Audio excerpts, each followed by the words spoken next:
Anime Arwah Berduka episode yang ke-11 bagian yang keempatnya kini akhirnya seketika langsung dibuka dengan sebuah potongan panel cerita singkat yang sangatlah luar biasa menarik. Mengingat tepat setelah pertarungan penentuan antara Cray dan juga Arnold sekarang sudah selesai, maka pada kesempatan yang berikutnya ceritanya pun sedikit mundur menuju ke dalam potongan kisah masa lalu lebih dulu, yaitu menuju ke dalam sudut pandang dari anggota party Gryffindor lainnya yang merupakan satu-satunya pendekar terkuat di dalam kelompok party mereka. Di mana pada halaman pertamanya itu, kita pun dapat menyaksikan sama-sama bahwa pada waktu 3 tahun yang lalu, Luke yang kebetulan sudah menjadi seorang hunter, akhirnya dia pun diberikan tugas oleh Cray untuk dapat menjadi lawan dari para anggota baru yang tertarik untuk bisa menjadi anggota dari klan First Step milik Cray. Atau dengan kata lain, siapapun yang berniat untuk dapat menjadi anggota klannya, maka mereka pun akan dinilai lebih dulu oleh Cray dengan menggunakan cara seperti ini. Di momen itulah, salah satu penantang dari Luke yang merupakan admin dari asosiasi para hunter, akhirnya dia pun sekarang berhasil dikalahkan tanpa sedikit pun bisa memberikan perlawanan yang berarti menuju kepada Luke. Lalu, setelah dirinya sudah tidak bisa bertarung lagi, maka di dalam hatinya itu, dia pun langsung berkata seperti ini kepada kita, yaitu teknik berpedang milik Luke sangatlah mirip sekali dengan teknik sihir yang digunakan oleh para penyihir tingkat tinggi. Karena di dalam praktiknya, Luke sangatlah berbeda dengan para pendekar pedang yang lainnya. Mengingat ketika Luke sedang bertarung, maka dia pun bisa menggunakan kekuatan mananya dan juga menggunakan kekuatan sihirnya itu untuk dapat digabungkan menuju ke dalam teknik berpedangnya. Hal itulah yang membuat Luke bisa menjadi sangat kuat dan juga membuat Luke sangat menyeramkan. Padahal menurut Chloe, di dalam duel satu lawan satunya ini, dirinya sekarang sudah bertarung dengan menggunakan pedang artifak yang sangat kuat. Tapi meskipun begitu, dia pun sekarang tetap berhasil dikalahkan oleh Luke yang bertarung hanya dengan menggunakan pedang kayunya saja. Menyaksikan lawannya yang sekarang sudah nampak sangat frustasi, maka di saat yang bersamaan itu, Luke pun kini seketika langsung menjelaskan kepadanya tentang kenapa dirinya sekarang bisa dikalahkan. Di mana secara singkat, beginilah potongan dialog asli yang sekarang terdapat di dalam potongan panel manganya dan juga sudah kami tampilkan di dalam layar itu. Sederhananya, Chloe Walter bertarung melawan Luke hanya dengan menggunakan satu teknik pedang saja yang sekarang sudah berhasil dikuasai oleh dirinya. Sedangkan di sisi lainnya, Luke bertarung melawan Chloe dengan menggunakan 23 teknik pedang berbeda yang sampai dengan detik ini, teknik itu sudah berhasil dikuasai oleh Luke. Jadi berdasarkan hal itu, sangatlah wajar sekali jika dirinya tidak bisa menang melawan Luke. Mengingat pengalaman bertarung dari mereka berdua sekarang sangatlah jauh berbeda. Tidak hanya itu, karena pada kesempatan yang sama ini, Luke pun kembali menambahkan bahwa untuk bisa menjadi pendekar pedang yang terhebat, maka satu-satunya cara adalah seperti ini. Yaitu, Luke pun harus mengetahui dan juga menguasai seluruh teknik aliran berpedang yang ada di seluruh dunia. Mulai dari teknik berpedang dari zaman dahulu hingga sampai dengan zaman sekarang. Serta mulai dari negara yang ada di barat hingga sampai dengan negara yang ada di timur.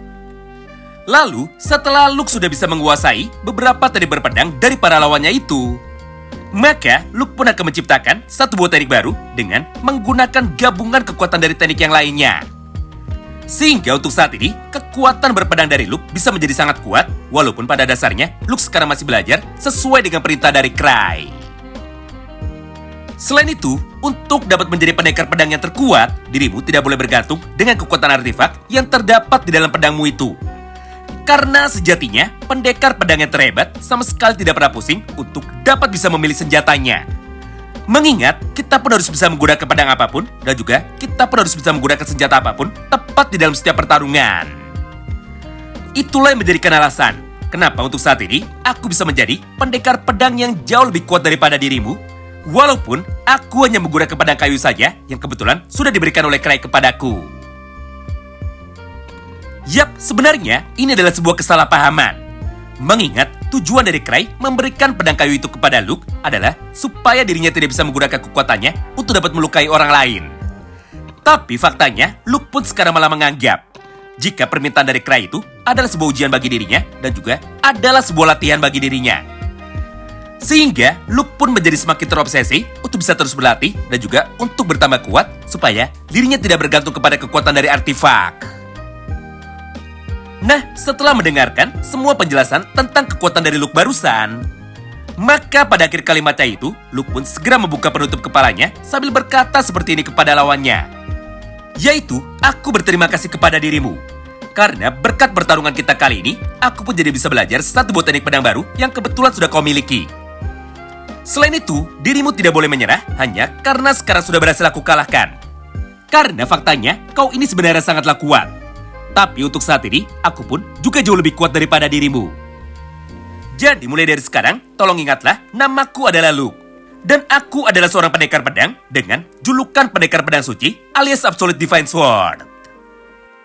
Oh iya, gelar itu adalah gelar lama dari Luke tepat pada waktu 3 tahun yang lalu. Sebelum pada akhirnya, dia pun sekarang sudah berubah dan juga memiliki sebuah julukan baru lagi, yaitu Luke Sang Seribu Pedang.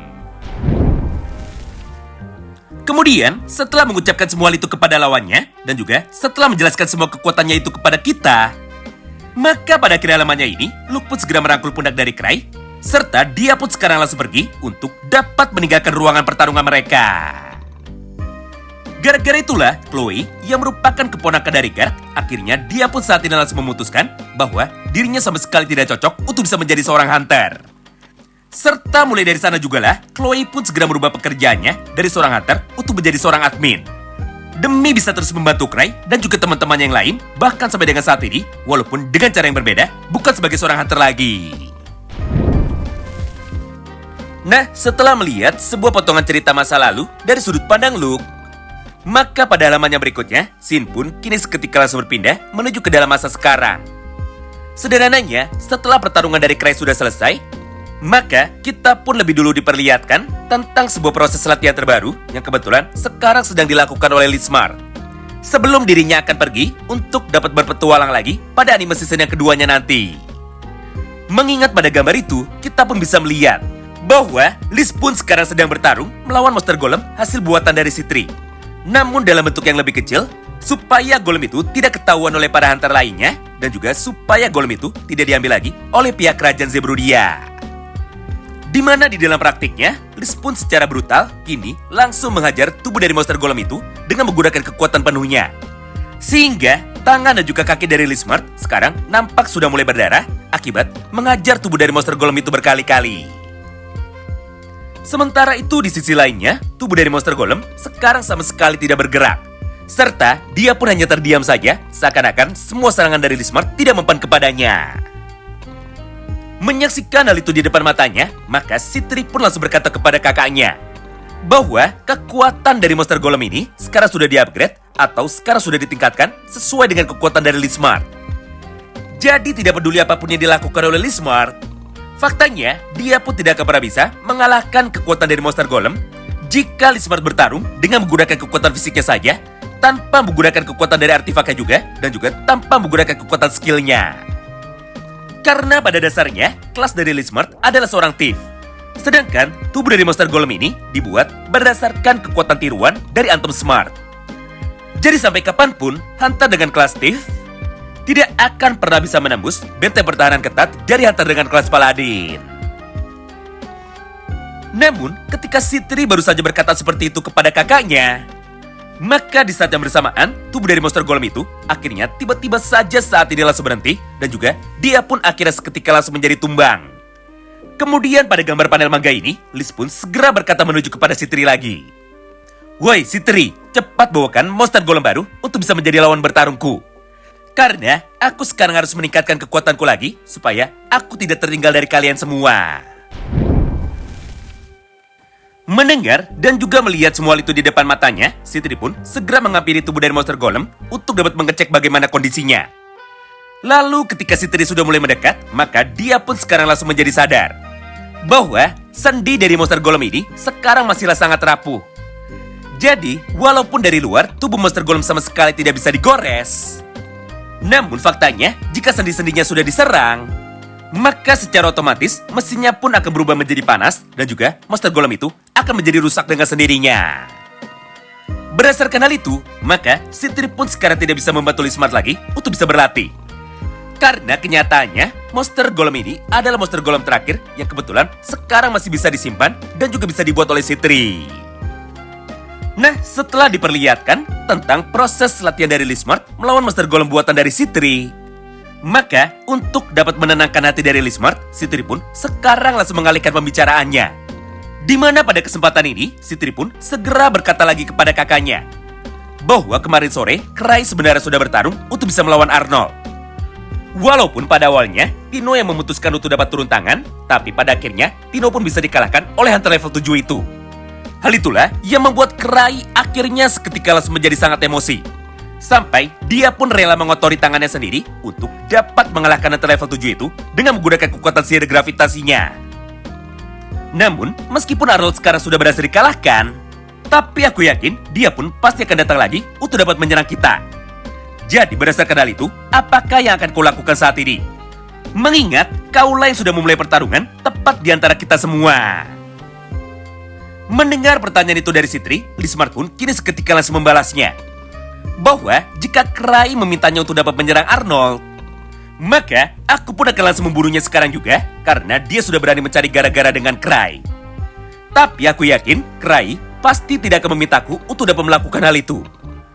Apalagi Tino pun sudah berhasil dikalahkan. Oleh karena itu, untuk sementara waktu, maka aku pun sekarang tidak akan ikut campur dengan urusan dari mereka.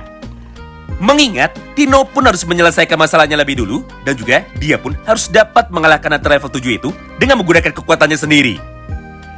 Sebagai gantinya, aku akan kembali mencoba untuk dapat melatih Tino demi dapat bertarung melawan Arnold dan juga membalaskan semua kekalahannya kepadanya. Dengan cara seperti itulah, maka Cry pun akan bisa kembali memujiku. Karena aku telah berhasil menjadi mentor yang sangat baik bagi Tino. Mulai dari sinilah, Arnold pun tentu saja sekarang tidak akan tinggal diam. Mengingat pada episode yang berikutnya, Arnold pun akan kembali mencoba untuk dapat bertarung melawan Cry. Dengan cara menantang bertarung pada anggota party lainnya dari klan First Step sesuai dengan permintaan dari Cry sebelumnya. Wow, menarik banget ya.